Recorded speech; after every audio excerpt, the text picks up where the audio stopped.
Hi there, this is Colin McGarry with Walking D-Day. Now we're here in Ste Mere eglise again, and it's January, so Christmas has been and gone, and you'll notice I've got a new cap with ear warmers. Now I'm just here to the west of Ste Mere eglise, and just over there is the old retirement home, which was used as a barracks by the Germans, and then an aid station by the Americans, shown in many photos. I made a video already about Waverly Wray, who was a one-man army who single-handedly, more or less, saved the Americans from being pushed back into Ste Mere eglise by the German counterattack. But when I made that video, I wasn't sure of the exact location where he attacked the Germans. Recently I was contacted by John Scanlon, who's pressing to get a Medal of Honor for Waverly Wray, and he had some information about the exact position, and also got some more information from other people, other guides and researchers. So here we are again with Waverly Wray. Now on the 7th of June, of course the day after D-Day, the 105th Regiment launched a counterattack from the north into Ste Mere eglise, and they risked pushing right into Ste Mere eglise. Now Waverly Wray went to see Vandervoort at his headquarters, which was more or less here. There was a wooded area here, and now the 4-lane highway is just there, because he wasn't there at the time.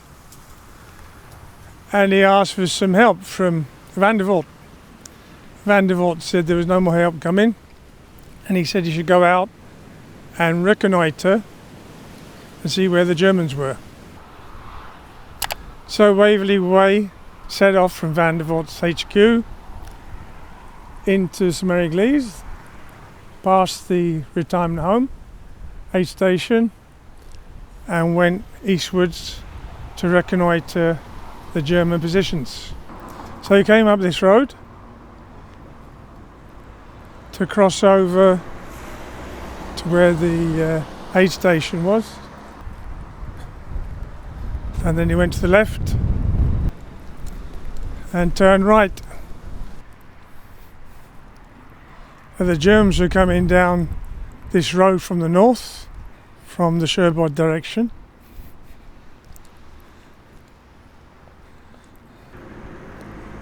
And Waverly went up this road.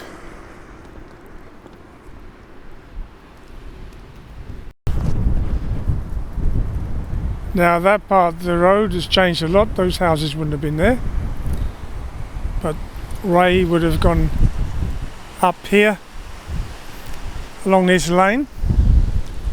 This part of the lane is private, but we'll skirt round to the other end where I've got permission to go into the fields. A private first class Silanski was in McClain's platoon. McClain ordered Silanski and Rajca and another man from the 101st they picked up to go down the lane and set up a landline with a radio so they could keep them informed of the German movements. Now they went down the lane, and during the night they couldn't contact McClain, but they were surrounded by Germans, and they wondered why the Germans didn't move up the lane where they were, but they didn't. Well, they spent an uneasy night, and about 5 in the morning they decided to go back up the lane to find their platoon. So then McClain told them to dig in, just up here, with their radio. And that's when they first saw Wray. He was coming up the dirt road there. And then the Germans started throwing grenades over the hedges, and the Americans throwing them back. And now Wray went down the hedge line there, and Silanski was firing into the hedge just in front of where Wray was. So Wray continued down there, and then he was going more or less south. Then he turned to along the other hedge, and he's going along there, and Silanski was firing at the hedge in front of Wray until Wray disappeared through the hedge. But he knew Wray was still active because he could hear him firing, but he couldn't see him anymore. That would have been about here. So Wray was coming along this hedge that goes westwards, practically, in a ditch. Then he heard some voices the other side of the hedge, German voices. So he went through, and there were 8 Germans there.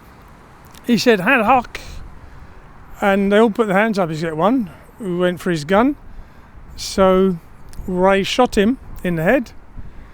Some Germans the other side of the field fired at him, and a bullet went into his helmet. It went right inside the helmet and came out, took the end of his earlobe off. But Wray ignored that, and he shot the other 7, 1 bullet for each man. And he came back through the hedge, reloaded his M1, and then shot the 2 Germans across the field. McClain's platoon had moved up along this hedgerow now to give support to Wray over there. And now Wray then organised the men to lay down a sort of rolling mortar barrage down the lane, while the other men, as the Germans who were now in the lane were trying to escape, the men were shooting them. Now Wray, having shot those 8 men, he was a deeply religious man. He wanted to take care of burying them, so he actually organised their burial. They're now buried in Orglandes Cemetery. Now Phil Nordyke, who's written the book about the All-American, in this story about Wray, he has it happening in the hedge, which is the other side of that field there. So you see, there's always more than one theory about what happened in these episodes. In the corner of the field, there's a pen, and the sides are made of perforated sheets that were used to make airfields in Normandy. And the gateway has some flexible grid that was also used to make airfields. Wray made a separate grave for Major Mock. Major Mock and the other German soldiers are buried in the cemetery at Orglandes. Orglandes was built by the Americans, and it was mainly for German soldiers. It's now one of the 6 German cemeteries. On the way there, we pass the famous La Fiere bridge, which is flooded at the moment, and then the village Courbesville, where there was a tragic and valorous episode with James Hattrick. That'll be another video one day. Orglandes Cemetery is one of 6 German cemeteries in Normandy. Because the biggest one is at La Combe. Here there are 10,500 graves. It's not exactly the same style as La Combe, but still sombre. Major Mock is in a grave with 2 other soldiers, unknown soldiers.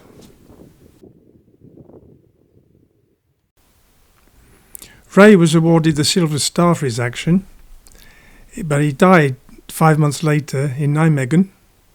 He's buried in Mississippi.